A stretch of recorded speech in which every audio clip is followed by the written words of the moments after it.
요한복음 10장 10절 말씀으로 오늘 성장하십시오 라는 제목을 함께 은혜 나누겠습니다. 오늘부터는 신앙 성장 시리즈로 함께 은혜를 나누려고 합니다. 시리즈라고 하지만 언제 끝날지 모를 기약이었기 때문에 굳이 그렇게 염두하지 않으셔도 되리라고 생각이 되고요. 다만 제가 생각할 때 이 성장 시리즈가 우리의 신앙 생활에 성숙과 성장을 이루는데 크게 도움이 되리라고 확신하고 있습니다. 우리가 성장의 기회로 꼭 삼으시기 바랍니다. 10년을 신앙생활 해도 성장하지 않으면 아무 의미가 없습니다. 오히려 계속 어린아이로 남아있는 것 생각해보세요. 성장하지 않는 아이를 두고 있다면 그게 얼마나 가슴 아플 일이겠습니까? 우리는 반드시 성장해야 합니다. 그런 당위성을 좀 깨달으시고 내가 이번 기회를 통해서 주님이 원하시는 대로 성장하리라 결단하는 그런 기회가 꼭 되셨으면 좋겠습니다. 오늘 본문에 주님께서는 예수님이 이 땅에 오신 목적, 주님이 오신 이유가 뭔가를 먼저 우리에게 말씀하고 있습니다. 그래서 오늘 읽은 요한복음 10장 10절에서 이렇게 말씀합니다. 내가 온 것은 양으로 생명을 얻게 하고 더 풍성히 얻게 하려는 것이다. 내가 온 것은 양으로 생명을 얻게 하고 더 풍성히 얻게 하려는 것이다. 예수님은 오늘 이 말씀 속에서 당신이 이 땅에 오신 목적을 크게 두 가지로 말씀하셨습니다. 첫 번째, 예수님은 생명을 주시기 위해서 오셨다라고 말씀하십니다. 생명을 주시기 위해서 오셨습니다. 여기서 이 생명이라는 것은 하나님과 같은 종류의 생명, 영원한 생명, 우리가 잘 아는 조예의 생명을 의미합니다. 자, 예수님이 이 생명을 주시려고 우리에게 오셨다는 겁니다. 그렇다면 이 말씀 안에는 중요한 전제가 깔려 있는 거죠. 그 전에 우리가 가졌던 생명은 조예의 생명이 아니라는 겁니다. 하나님의 생명이 아니라는 겁니다. 영원한 생명이 아니라는 것입니다. 그래서 예수님은 오셔서 조예의 생명, 영원한 생명, 참 생명을 주시기 오셨다는 것입니다. 맞습니다. 예수님이 우리에게 이 영생을 주시기 이전까지 우리가 가졌던 생명은 원어로는 비오스라는 생명입니다. 이 비오스의 생명은 육체적인 생명 혹은 제한적인 생명이라는 의미로 참 생명과 반대되는 개념, 즉 거짓 생명이라는 의미입니다. 이 비오스의 생명은 자연적인 영역에서 얻었다가 자연적으로 소멸되어 가는 생명입니다. 육체가 가지는 생명입니다. 이 생명은 마이너스의 생명입니다. 갓 태어났을 때 가장 충만했다가 시간이 흐를수록 점점 소멸되어 가는 생명입니다. 그러니 비오스의 생명을 가지고 10년을 살았다는 것은 내가 가진 생명이 10년이 줄었다는 의미인 거죠. 50년을 살았다는 것은 내가 가진 생명이 50년을 줄었다는 의미예요. 점점 죽음을 향해서 생명이 줄어들고 있다는 의미, 그것이 바로 우리가 이전에 가졌던 생명의 의미입니다. 이것이 비오스의 생명이라는 것입니다. 그런데 그런 비오스의 생명을 가지고 살았다는 이름을 가졌지만 실상은 죽은 것과 같은 삶을 살고 있던 우리 인생들에게 예수님께서 오셔서 참 생명, 영원한 생명, 이 조의 생명, 하나님과 같이 기능하는 참 생명을 주셨다는 것입니다. 이 조의 생명은 영원한 생명이기 때문에 살수록 더해가는 플러스의 생명입니다. 하나님과 같은 종류의 생명이므로 신성하고 불멸하는 생명입니다. 주님은 이 생명을 주시기 위해 이 땅에 오셨다고 분명하게 말씀하고 있습니다. 우리는 다 예수님을 통해서 바로 이 생명을 얻은 것입니다. 두 번째로 예수님이 왜 오셨는가? 예수님은 우리가 생명을 얻되 더 풍성히 얻게 하려고 오셨다고 말씀합니다. 생명을 얻게 하고 더 풍성히 얻게 하려는 것이다. 여기서 이 풍성하게라는 의미는 생명을 주되 거기다가 조금 더 얹어서 주는 좀 약간의 진보, 약간 더해주는 이런 개념이 아니고 영어로는 더 to the full, 가득한 생명 혹은 맥시멈, 최대치 최고치의 생명이라는 그런 의미입니다. 그러니 하나님께서 주신 그 영생을 우리가 누릴 수 있는 한도 끝까지 누리도록 하기 위해서, 우리가 얻을 수 있는 최고치 맥시멈까지 우리에게 주시기 위해서 예수님께서 오셨다고 말씀하고 계시는 것입니다.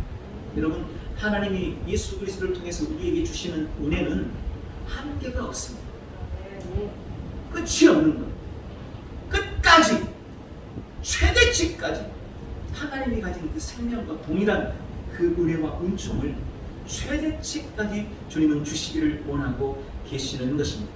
우리는 지금 그 생명을 가지고 있습니다. 할렐루야. 우리가 신앙하는 목적 또한 이것입니다. 우리가 하나님의 말씀을 읽고 공부하고 또 우리가 기도도 하고 예배하고 하나님을 찬양하며 경배하는 목적이 이것입니다. 여러분, 이 말이 너무 계산적이거나 혹은 세속적으로 들리면 안 됩니다. 아이고, 내가 주님 사랑해서 주님께 찬송하고 경배하는 게 목적이지, 생명을 얻고 풍성히 얻는 게 어떻게 목적입니까? 이렇게 좀 뭔가 생명을 얻게 하고 더 풍성히 얻는다는 것을 저급하게 생각해서는 안 된다는 거예요. 왜냐하면 예수님이 이 목적을 위해서 이 땅에 오셨기 때문에 그렇습니다. 예수님이 우리에게 생명을 주시기 위해서 이 땅에 오신 거예요.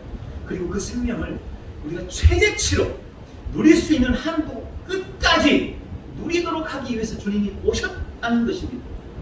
주님이 오신 목적이 그것이라면 우리의 신앙의 목적 또한 그것이어야 돼요. 그럼 이것을 무슨 세속적으로 받아들여서는 곤란합니다. 그리고 원래 이것이 우리가 인생이 받아 누리는 아담에게 주셨던 원래의 은혜입니다. 아담이 원래 그런 은혜를 입었어요. 그런데 너무나 많은 성도들이 하나님 예수 그리스도를 통해 우리에게 주신 생명을 가지고 있음에도 불구하고 그것을 우리의 삶에서 풍성히 누리지는 못하고 있습니다. 왜 그럴까요? 뭐가 문제일까요? 주님이 우리에게 주신 이 생명을 우리가 더 풍성히 누리기 위해 필요한 것이 있습니다.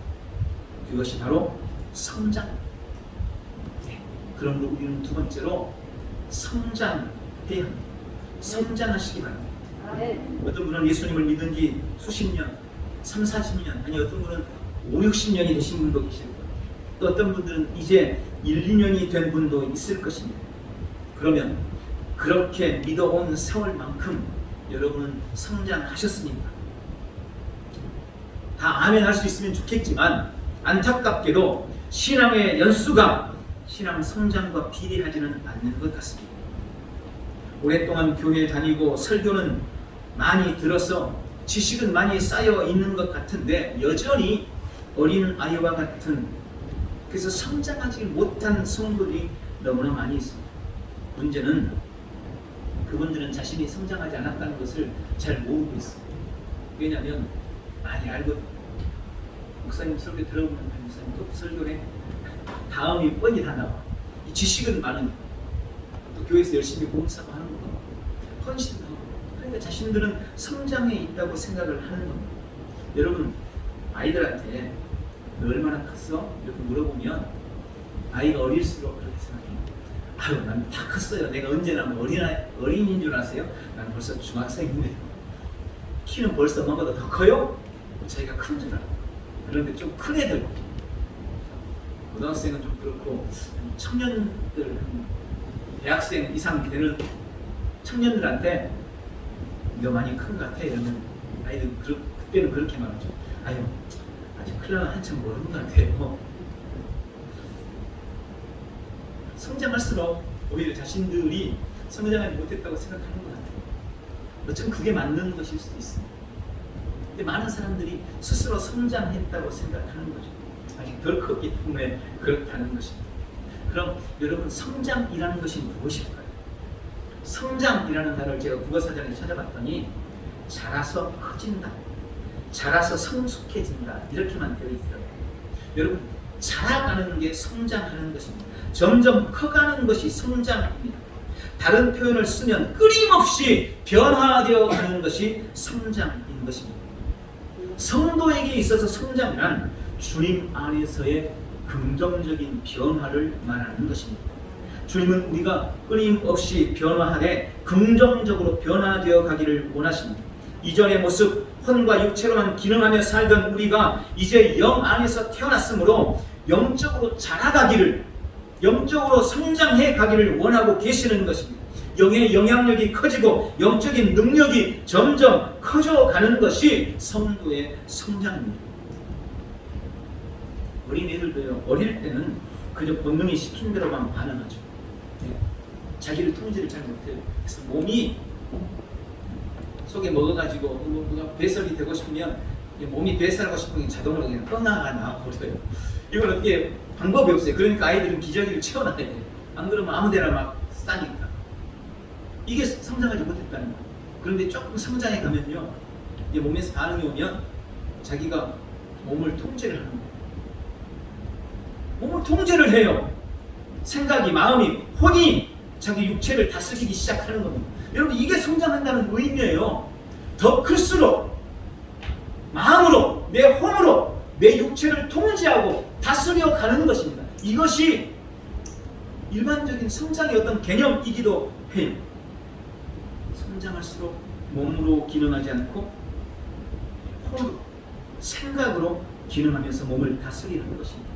성도 역시 마찬가지입니다. 성도도 성장할수록 몸과 혼으로만 기능하지 않고 영으로 기능하고 환경이나 상황을 따라 반응하지 않고 말씀을 따라, 믿음을 따라 반응하게 되는 것입니다.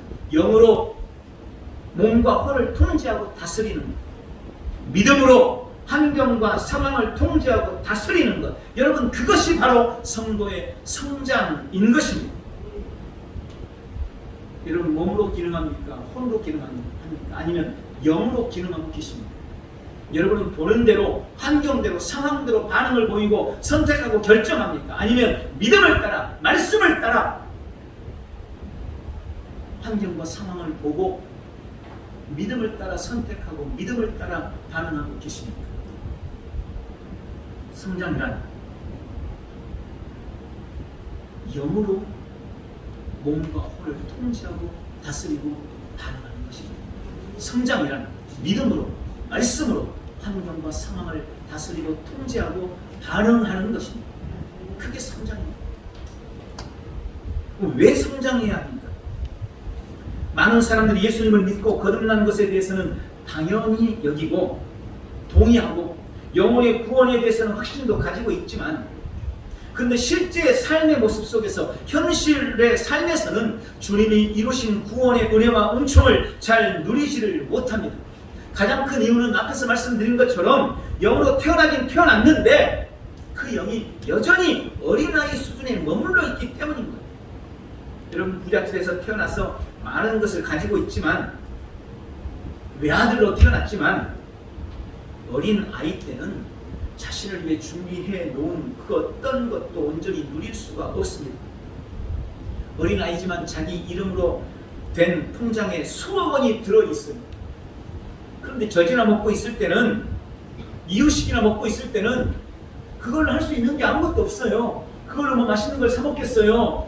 아니면 비싼 외제차를 타고 다니면서 뭐 사기를 하겠어요? 운전면허도 없는데, 아직 잘하지도 못했는데. 펜트하우스 같은 멋진 집을 사놓는들 그 어린 아이가 그것을 어떻게 누리겠냐?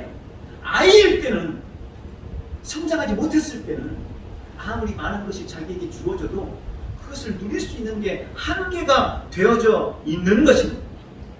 하나님이 예수 그리스도를 통해 우리에게, 거듭난 우리에게 많은 것들, 엄청난 것들을 준비해 놓고 예비해 놓으셨지만, 내 영이, 거듭난 내가 성장하지 못한다면 그것들을 우리의 삶에 누릴 수가 없는 것입니다. 성장이란 긍정적인 변화라고 앞에서 말씀드렸습니다. 그 긍정적인 변화, 그 성장이 실제로 우리의 삶에 나타날 때는 능력의 증가로 나타나게 되는 것입니다. 여러분, 능력이 증가하는 것이 곧 성장입니다. 주 안에서 누리는 것, 할 수 있는 것이 점점 많아지는 거예요. 주님께서 주시는 믿음의 힘으로 점점 그 믿음의 힘으로 할 수 있는 것들이 많아지는 거예요. 능력이 내 안에서 점점 증가하고 영향력이 커지는 것, 그것이 성장인 것입니다. 아이들도 말씀드린 것처럼 성장할수록 누릴 수 있는 것이 많아지는 거예요. 먹는 것도 처음에는 그저 젖만 먹다가 커갈수록 먹는 종류도 점점 많아지잖아요. 어렸을 때는, 아기 때는 주구장창 젖만 먹여요. 젖이 맛이 없잖아요. 맛있나요? 그만 먹어요. 그래가지고 이유식, 또 이것저것 좀 섞어 이유식도 주죠. 그러나 과자, 빵 이런 건 아직 안 줘요. 근데 점점 더 커가면 이제 빵도 먹고 단 것도 참. 좀 더 커지면 쓴 것도 먹고 매운 것도 먹고 먹는 종류도 점점점 많아지는 거예요. 성장한다는 것은 능력이 증가한다는 거예요. 누리는 것이 점점 많아진다는 그런 의미인 것입니다. 아이들의 공간적인 그 영역도 점점 커지잖아요. 키워보세요. 지금은 저기 유모차가 집 공간의 전부예요. 교회에 와 있어. 그럼 조금만 들어보십시오. 이제 걷기 시작하면 공간이 점점 넓어지는 거예요. 기어 다닐 때는 바닥만 자기 거예요. 그죠? 서고 걷기 시작하면 이제 자기 공간이 커지는 거예요. 나중에는 테이블 위에도, 나중에 저 선반 위에 있는 것까지 다 차지하고 가질 수 있어요. 그렇게 영역이 커지는 거예요. 그게 성장하고 있다는 의미인 것입니다. 예수님께서 십자가와 부활을 통해 우리에게 주신 놀라운 신분과 권세들은 그 대부분이 우리가 성장할 때 누릴 수 있는 거예요. 그러니까 우리가 성장하지 못하고 있으니까 기껏 바라는 것이, 여러분 기껏이라고 말씀드려 죄송합니다. 죽어서 천국 가는 거나 바라고 있는 거예요. 성장하지 못했으니까. 성장하면 우리는 우리가 상상하는 훨씬 더 많은 것들을 이 땅에서 누릴 수 있게 됩니다. 믿음이 주는 놀라운 은혜들, 그 엄청난 축복들을 성장할수록 누리는 것입니다. 왜 성장해야 합니까? 성장한 만큼 구원을 누릴 수 있기 때문입니다. 어떻게 성장해야 될까요? 우리는 어떻게, 무엇으로 성장해 갈 수 있을까요? 성도가 성장하려면 세 가지가 필요합니다. 첫 번째는 하나님의 말씀입니다. 말씀만이 우리 영의 양식입니다. 어린아이가 뭔가 영양분을 섭취하지 않으면 절대 자랄 수 없듯이 우리에게는 하나님의 말씀이 우리 영적 성장을 위한 필수 영양분인 것입니다. 그럼 하나님의 말씀이 우리 영의 양식이라면 우리는 어떻게 그 하나님의 말씀을 먹을 수 있을까요? 당연히 성경을 씹어서 먹을 수 있는 건 아니고, 그죠? 이에 대해서 성경은 그렇게 말씀합니다. 먼저 하나님의 말씀을 읽고 듣고 지켜 행하라. 그리고 또 한 가지는 하나님의 말씀을 묵상하라는 것입니다. 오늘은 하나님의 말씀에 대한 인식과 태도에 대한 부분을 좀 집중적으로 말씀을 드리려고 합니다. 자, 이게 하나님의 말씀이에요. 이게 우리의 영의 양식이랍니다. 그러면 이걸 그냥 읽기만 하면 이게 저절로 우리의 영의 양식이 되는 걸까요? 우리가 하나님의 말씀을 영의 양식으로 삼는 비결은 하나님의 말씀을 믿는다라는 것이 전제되어 있는 것입니다. 믿지 않고 읽는다면 그것은 그저 소설을 읽는 것, 일반 책을 읽는 것과 전혀 다를 바가 없는 거예요. 믿지 않고 아무리 읽어도 하나님의 말씀은 영의 양식이 될 수 없는 것입니다. 말씀에 대한 믿음, 하나님의 말씀에 대한 인식과 태도가 중요한 이유입니다. 사람이 말씀을 대하는 태도는 결국 세 가지 중 한 가지일 겁니다. 첫 번째, 성경을 아예 믿지 않고 전체를 부인하는, 이게 하나님의 말씀이라고 말하면 비웃죠. 세상 사람 누가 쓴 거지 무슨 하나님의 말씀, 무슨 하나님의 말씀, 이거 전체를 다 부인해 믿지 않아요. 이렇게 반응 보이는 거 하나. 또 한 가지는, 그런 어떤 사람들은 이 하나님의 말씀이라고 하면 이게 하나님의 말씀, 전체가 다 하나님의 말씀이라고.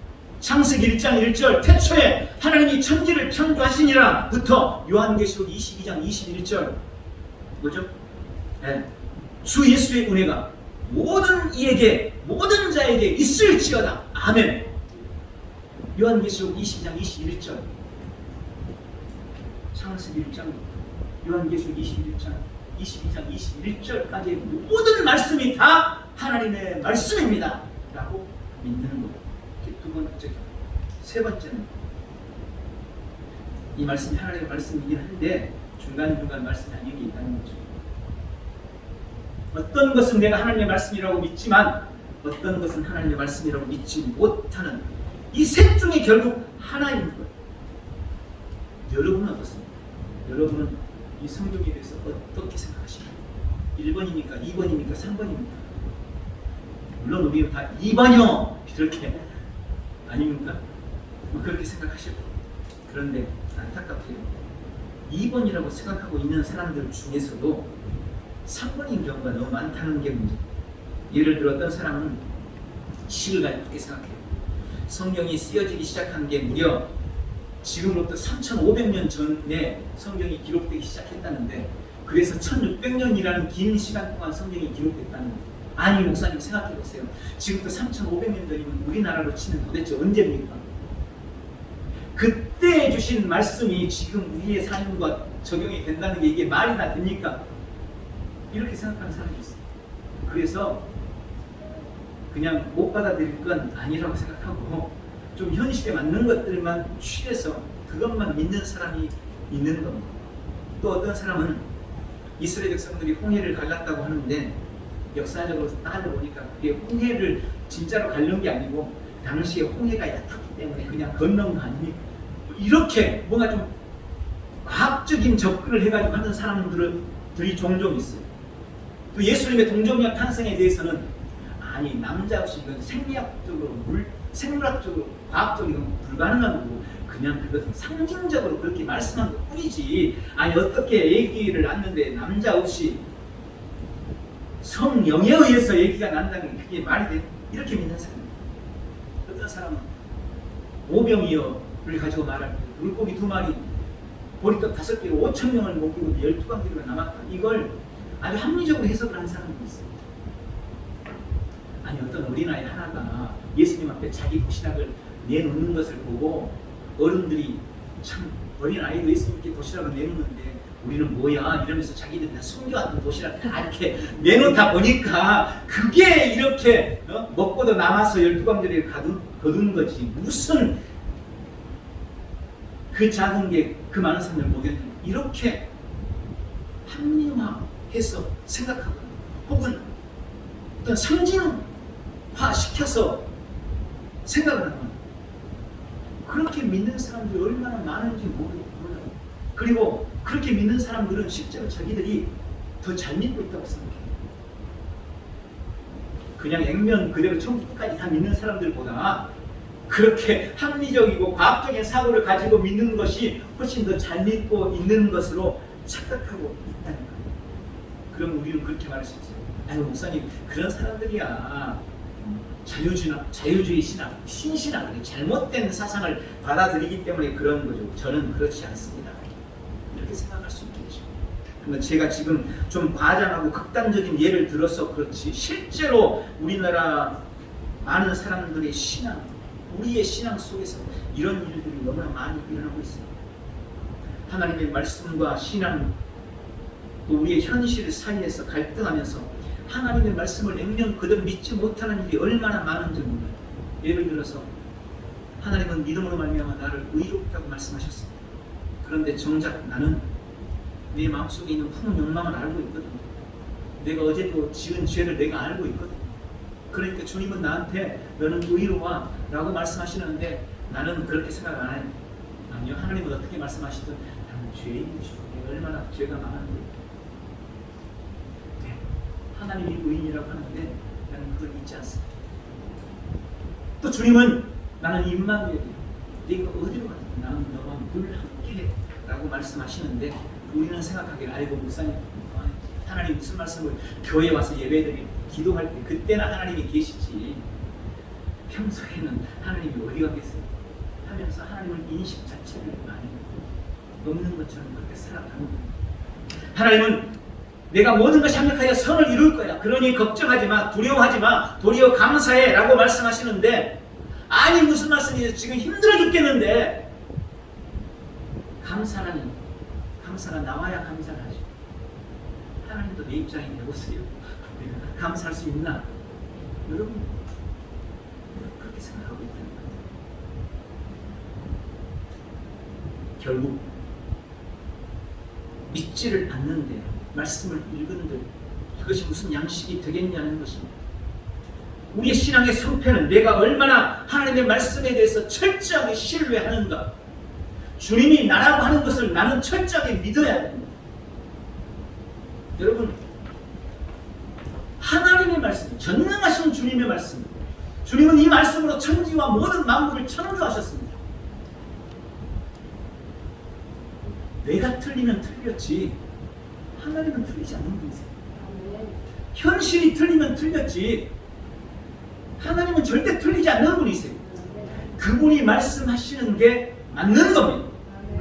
내 이성, 내 과학, 나의 논리, 내 합리로 아무리 이해되지 않아도 주님이 말씀하시면 그것을 액면 그대로 받아들이고 믿는 믿음, 그때 하나님의 말씀이 내 영혼의 양식이 되는 것입니다. 그 말씀이 나를 성장시키는 것입니다.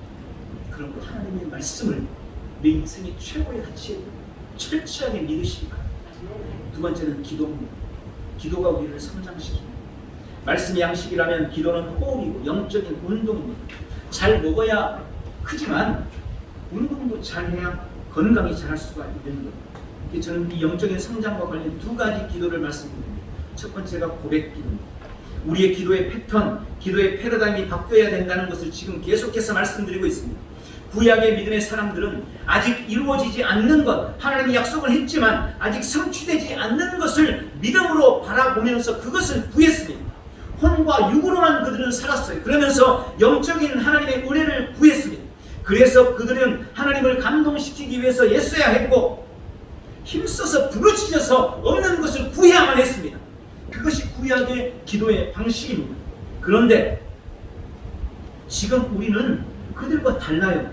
이미 예수 그리스도께서 이 땅에 오셔서 구약에 약속하신 모든 말씀들을 다 이루어 버리셨습니다. 주신다는 영생이 이미 내 안에 들어와 있습니다. 건강이 이미 내 안에 들어와 있습니다.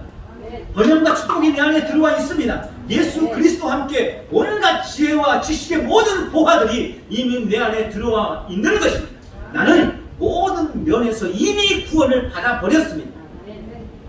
예수님을 믿을 때 나는 이미 천국을 가졌고 영생을 가졌고 하나님의 본성이 내 안에 있습니다. 성령님도 지금 내 안에 거하고 계십니다. 그러니 지금 우리의 기도는 없는 것을 달라고 구하고 떼쓰는 기도가 아닌 거예요. 이제 더 이상 이미 주님이 내 안에 주시는 것을 믿음으로 바라보고 그것을 있다고 고백하고 하나님이 이미 내 안에 이루신 놀라운 일들에 대해서 감사하고 내가 누구인지를 고백하며 주시는 승리를 선포하고 주장하는 것, 그것이 이제 우리가 가져야 할 기도의 패러다임, 기도의 패턴인 것입니다.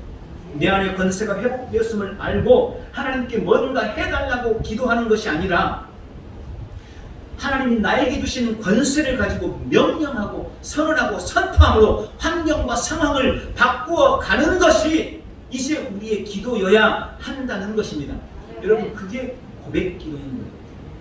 왜 이 고백 기도가 중요할까요? 우리는 고백 기도를 통해 하나님의 말씀과 하나님이 내게 행하신 그리고 내가 가진 그 구원을 나의 의식과 나의 사상으로 만들어가기 때문에 그런 것입니다. 여러분, 우리가 경험한 것이나 감각적으로 보고 오감을 통하여서 내가 받아들인 것들, 우리가 혼과 육에 익숙해져 있는 것들이 대부분 우리 속에서 의식이 되어 있고 사상화되어 있는 것입니다. 그리고 그것이 어떤 환경이나 상황이 되면 나도 모르게 그게 튀어나오는 거예요. 내가 의식해서 이때 내가 이걸로 해야지, 그렇게 되지 않아요. 이미 내 속에 다 자리 잡고 있기 때문에 나도 모르게 무의식적으로 반사적으로 반응이 나오는 겁니다. 근데 내가 그렇게 계속 살아서는 절대로 영으로 기능하는 삶을 살 수가 없어요. 계속해서 혼과 육으로만 기능하며 살 수밖에 없는 겁니다. 그걸 바꿔야 돼요. 어떻게 바꿀 수 있느냐? 고백 기도를 통해서 바꾸는 겁니다. 끊임없이 주님이 내게 이루신 일이 뭔가를 내가 고백하는 거 있었어요. 내 입에서 말하고 내 귀로 듣고 확신해 가는 겁니다. 그래야 환경이 될 때, 상황이 될 때, 뭐가 문제가 생길 때 내가 끊임없이 고백하고 기도해왔던 그게 내 입에서 튀어나오는 거예요. 내 삶에서 그게 반응을 보이는 것입니다. 그래서 고백기도 중요합니다. 두 번째는 성령 기도입니다. 방언 기도라고 해도 됩니다. 성령 안에서 기도할 때 내 영이 세워진다고 성경 말씀합니다. 방언 기도는 내 영을 강하게 만들고 영이 민감하게 만듭니다. 그러므로 여러분 꼭 방언으로 기도하기를 사모하고 늘 방언으로 기도하셔서 영적인 성장을 반드시 도모하시기 바랍니다. 우리는 기도를 통해 성장하는 거예요. 그리고 마지막 한 가지, 세 번째는 성령의 역사를 통해서 성장하는 겁니다. 잘 먹고 운동을 열심히 해도 부모님의 따뜻한 사랑과 돌봄이 없이는 건강하고 바르게 자랄 수 없는 것처럼 성령의 역사하심이 없이는 절대 건강하게 자랄 수 없습니다. 하나님의 말씀을 부지런히 읽고 묵상해서 머리로는 이해하고 있어도 성령님께서 내 안에 오셔서 그것을 조명해 주지 않고 계시해 주지 않으면 그저 지식으로 끝나고 마는 거예요. 그때 아담이 그랬대, 노아가 그랬대, 아브라함이 그랬대, 그러고 끝나는 거예요. 그게 내 안에 어떤 영향도 미치지를 못하는 거예요. 성령님께서 조명하실 때 그때 그 말씀이 내 것이 되고 나도 아브라함과 같은 동일한 믿음을 소유하게 되는 것입니다. 성령의 조명이 반드시 필요합니다. 기도도 역시 마찬가지입니다. 성령 안에서 기도할 때 응답되는 겁니다. 그래서 성령님이 우리의 기도를 도우시겠다는 거예요. 그래서 성령 안에서 기도하라고 우리에게 요구하시는 겁니다. 고린도전서 3장 6절에 나는 심었고 아볼로는 물을 주었으되 오직 하나님께서 자라나게 하셨나니. 실제로 자라나게 하시는 분, 진짜 자라나게 하시는 분은 오직 하나님이신 성령님이십니다. 그러므로 말씀을 묵상하는 것도 기도를 하는 것도 우리는 철저히 성령 안에서 성령의 능력을 힘입고 성령님을 의지하셔서 성장해 가시기를 바랍니다. 말씀을 냈습니다. 예수님은 우리에게 생명을 주시되 풍성히 주시기 위해 오셨습니다. 우리가 예수님이 주신 생명을 우리의 삶에서 풍성히 누리기 위해서는 반드시 성장해야 합니다. 하나님의 말씀과 기도 그리고 성령의 능력을 통해 날마다 성장함으로 하나님께서 우리에게 주신 놀라운 생명을 범사에 누려나가는 복되고 귀한 성도들이 다 되시고 예수님의 이름으로 축원합니다. 기도하겠습니다. 사랑의 주님, 우리에게 하나님의 생명, 영원한 조의 생명을 주시고 그 생명을 우리의 온 삶에서 누리기를 원하시는 주님을 찬양하고 경배하고 감사하고 오늘 주신 말씀처럼 하나님의 말씀에 대한 우리의 인식과 태도를 바르게 하고 늘 기도하며 성령의 역사하심을 따라 주님 안에서 성장함으로 하나님이 주신 그 놀라운 구원을 우리의 범사에 누리도록 도와 주시옵소서. 예수님의 이름으로 기도하옵나이다.